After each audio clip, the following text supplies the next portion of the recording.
Alors Françoise Larreur, merci d'être avec nous. Alors on ne se connaît pas puisque voilà, vous êtes récemment élue à la Fondation Massif. Par contre, grâce à la Fondation Massif en tout cas, c'est grâce à vous qu'on peut tenir un colloque comme ça aujourd'hui notamment. Et vous nous avez soutenu en particulier en 2018 sur ce projet Cocan dont on va parler encore tout à l'heure, sur ces territoires de citoyenneté alimentaire. Voilà, cette idée effectivement qu'on peut faire à partir des gens précaires, etc., de la citoyenneté, en reconquérant ses droits à l'alimentation en fait. Donc, comment vous êtes structuré déjà à la Fondation? Et parce que vous avez une particularité, et du coup, voilà, expliquez-nous un peu comment vous fonctionnez. Alors la Fondation Massif, donc c'est une fondation d'entreprise du groupe Massif, qui est le fondateur, elle a 26 ans aujourd'hui. On a fait partie des premières fondations, donc elle est créée depuis, si on fait le calcul, 93.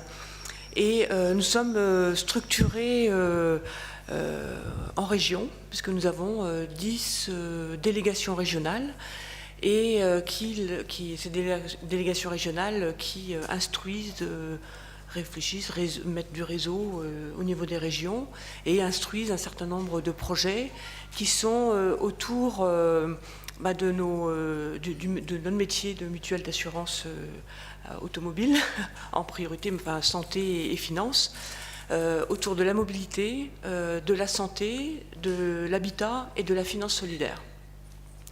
Et donc nous avons donc une partie nationale qui soutiennent, dont les projets Réseau Cocagne sur les territoires de citoyenneté, puisque là c'est un projet national, donc c'est le national qui instruit et qui soutient les dossiers, et des dossiers qui émergent des régions, dont un certain nombre d'ailleurs de jardins de Cocagne en région, mais aussi d'autres associations qui sont intervenus d'ailleurs de ce matin et cet après-midi, puisque le Baluchon, Territoire zéro chômeur, etc., ça fait partie des dossiers, des projets, des dynamiques que l'on soutient.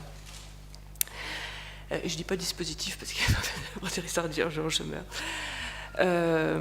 Donc on est organisé vraiment dans on intervient essentiellement à l'accroche des projets auxquels on croit, comme on a cru au réseau Cocagne en 93, et c'est par le biais de France Active, puisqu'on participe également à France Active, que l'on a croisé Jean-Guy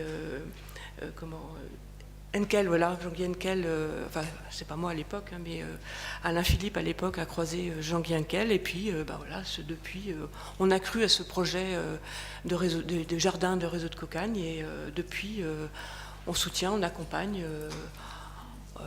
surtout le démarrage et l'amorçage des projets. Alors justement, sur le territorial, vous nous avez dit en 2018, tiens, il y a un truc intéressant qui se passe dans l'Est de la France, donc c'est à Mulhouse, et notre délégation régionale de la Fondation soutient la construction d'un projet alimentaire territorial à Mulhouse. Alors qu'est-ce que vous avez soutenu et qu'est-ce qui s'y passe aujourd'hui à Mulhouse ? Alors c'est un projet que nous avons initié en fait, parce que dans notre délégation du Grand Est, parce que justement les délégués et les chargés de mission qui organisent et qui animent la fondation sur ce territoire ont fait le constat qu'ils avaient beaucoup d'acteurs du territoire de Mulhouse qui tournaient autour de l'alimentation et qui voulaient monter des projets, enfin réfléchissaient à un certain nombre de projets, et puis nous sollicitaient, nous, Fondation Massif, pour venir les soutenir. Et puis, avec notamment quelque chose qui nous a interpellés, puisque c'est des projets d'intérêt généraux, enfin, qui répondent à des dynamiques d'intérêt généraux, et c'était vraiment pour permettre aux habitants de la zone de Mulhouse de pouvoir accéder à une alimentation saine et de qualité, et qu'elle soit accessible financièrement. Et donc on s'est rendu compte que ces acteurs qui nous sollicitaient ne se connaissaient pas, ou peu, ou mal. Et donc la Fondation, au final, a fédéré justement ces différents acteurs avec cet objectif de créer une filière alimentaire qui puisse permettre et répondre justement à cet objectif d'accès d'une alimentation saine au plus grand nombre.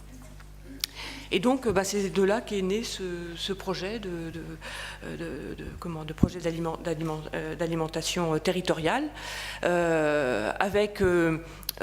et donc on est intervenu à la fois à l'amorçage du projet, mais pas que, puisqu'on a participé à fédérer les différents acteurs, et on a accompagné aussi toute la dynamique, donc qui a démarré en 2013 jusqu'en 2018, mais la dynamique continue, mais on n'intervient pas forcément ad vitam aeternam sur des projets une fois qu'ils sont lancés, qu'on voit que ça fonctionne, qu'ils ont trouvé un modèle économique qui est porteur d'avenir pour la structure, ou pour les différentes structures, parce que là pour le coup c'est différentes structures qui sont fédérées ensemble. Eh ben, on suit le projet toujours, mais on n'intervient plus forcément financièrement, mais on continue à accompagner.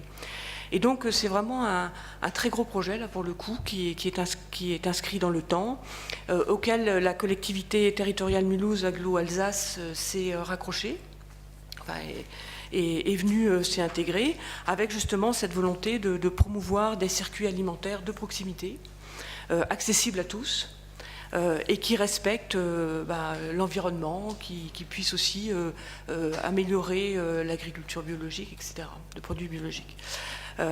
Et donc, du coup, cette filière de l'alimentaire est née, c'est-à-dire une filière du champ à l'assiette, en fait, qu'on a appelée, qui réunit aujourd'hui une centaine d'acteurs qui peuvent apporter, consommer, transformer, etc., animer la filière. Et c'est vraiment et y compris, parce que vous parliez tout à l'heure que les bénéficiaires soient aussi acteurs et des consommateurs, ça permet aussi à ceux qui ont été aidés, soutenus, ou qui sont soutenus par des entreprises d'insertion, de pouvoir aussi porter aussi leurs propres projets à l'intérieur de cette filière. Et donc, cette filière, elle permet donc de la coopération dans des structures, des acteurs multiples, et puis elle fonctionne donc avec des réunions techniques qui permettent d'organiser la logistique au quotidien, donc tout ce qui concerne l'achat, la vente, l'équilibre aussi de l'offre et de la demande, c'est-à-dire qu'une collectivité territoriale, pour sa restauration qui a besoin de carottes, il faut qu'elle soit sûre d'avoir les carottes en temps et en heure pour nourrir les élèves, les enfants, donc voilà. Mais c'est aussi vérification que cela répond bien aux besoins des bénéficiaires, donc il y a toujours cette interaction qui n'est pas toujours simple à gérer, mais qui s'est mise en place. C'est aussi des réunions plénières ouvertes aux citoyens, et puis avec des temps forts, avec des journées, avec des experts, etc. Ça ne veut pas dire que la filière est complètement construite, parce qu'il y a des projets qui se construisent, qui se mettent en œuvre aujourd'hui, mais on n'a pas encore atteint complètement l'objectif d'apporter des réponses aux personnes précaires, qui sont vraiment l'objectif de ce projet. Alors c'est pas encore, il n'y a pas encore suffisamment, on n'a pas encore suffisamment atteint l'objectif. Voilà. Mais ça. Merci de cet exemple. Je vous poserai une dernière question, mais c'est vrai que vous soulevez un point très important, c'est comment nos structures d'insertion peuvent influer les débats et les débouchés des projets alimentaires territoriaux, parce que ça regroupe beaucoup de monde, notamment les mondes agricoles. Et là, nous pesons peu. C'est-à-dire, voilà. Donc, comment on arrive avec notre spécificité, notamment urbaine, d'action publique, etc., sur le travail, sur l'emploi, sur la précarité, sur la pauvreté, etc., comment on arrive à trouver un débouché sur ces projets alimentaires territoriaux. Ils peuvent être porteurs, comme parfois nous noyer complètement dans le débat. Donc nous, je sais que notre jardin de Saint-Heim va réintégrer le projet de la communauté urbaine de Mulhouse pour participer du débat et essayer de voir s'il peut y avoir un débouché insertionnel. Alors dernière question brièvement, vous avez changé de priorité quinquennale cette année, là récemment, oui. Enfin changé du moins priorisé, et je crois que c'est la mobilité. Alors en quoi la mobilité, via la question peut-être de la mobilité inversée, peut rejoindre nos sujets alimentaires? Alors c'est vrai que là on est rentré dans notre 6e quinquennat et depuis le début nous apportons grâce à notre déploiement en région des réponses justement des réponses innovantes. Enfin on porte des projets qui apportent des réponses innovantes aux problématiques sociales, environnementales, économiques, notamment sur les 4 domaines que je disais tout à l'heure, qui sont la mobilité, la santé, finances solidaires et puis l'habitation.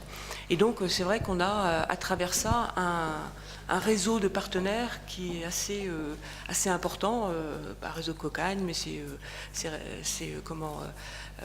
on parlait du Secours catholique, voilà. Et donc à travers ça, on a choisi pour ce nouveau quinquennat de consacrer 50% de notre financement, qui est de 3,4 millions d'euros par an. Donc 50% de notre financement, de le cibler sur 3 grandes orientations emblématiques durant tout le quinquennat. Et donc nous allons commencer pour ce premier quinquennat, nous avons choisi la mobilité, parce que déjà c'est un sujet d'actualité, y compris le mouvement des Gilets jaunes a mis en lumière ces questions d'inégalité territoriale, enfin le sentiment de vivre des inégalités territoriales, des problèmes de pouvoir d'achat liés aussi à la mobilité, des problèmes d'accès aux services publics, bref, des problèmes d'accès aux services essentiels de tous les jours. Et nous avons également la loi mobilité qui est en discussion, donc c'est une autre actualité. Et puis la mobilité, c'est qu'un moyen. On a besoin de mobilité pour faire quelque chose. Et on a besoin pour sa santé, pour son alimentation, pour les services publics, pour le numérique, voilà. Et donc c'est pour ça qu'on l'a mis mobilité au pluriel, accès aux services essentiels. Et donc quand les gens ne peuvent pas se déplacer, et je crois vous parliez de paniers solidaires tout à l'heure, ou de marchés dans mon quartier. C'est quand les personnes ne peuvent pas se déplacer, on va vers les personnes. Et donc, on soutient des épiceries ambulantes, des bus itinérants autour de la santé, qui permettent d'aller faire des détections de diabète, par exemple, parce qu'effectivement, la santé, l'alimentation, ça concerne tout le monde. Et en plus, l'idée, c'est quand même de pouvoir vivre le plus longtemps en bonne santé.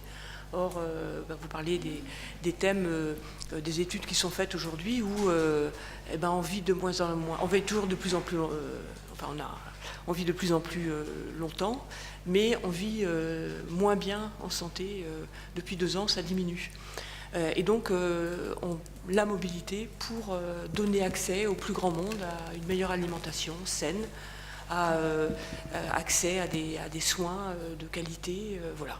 Merci. Merci beaucoup. Oui, c'est très important cette question de la mobilité telle que vous la présentez, parce qu'effectivement, il existe des ghettos alimentaires aujourd'hui, et il faut les connaître ou y vivre pour comprendre ce que ça veut dire de ne pas trouver un fruit ou un légume frais, en fait. Par contre, des hamburgers à 1 euro, des tacos à 1 euro, des plats préparés à 50 centimes, ça, il n'y a que ça. Donc, ça commence par là, quoi. Donc, voilà. Sans être dans l'injonction.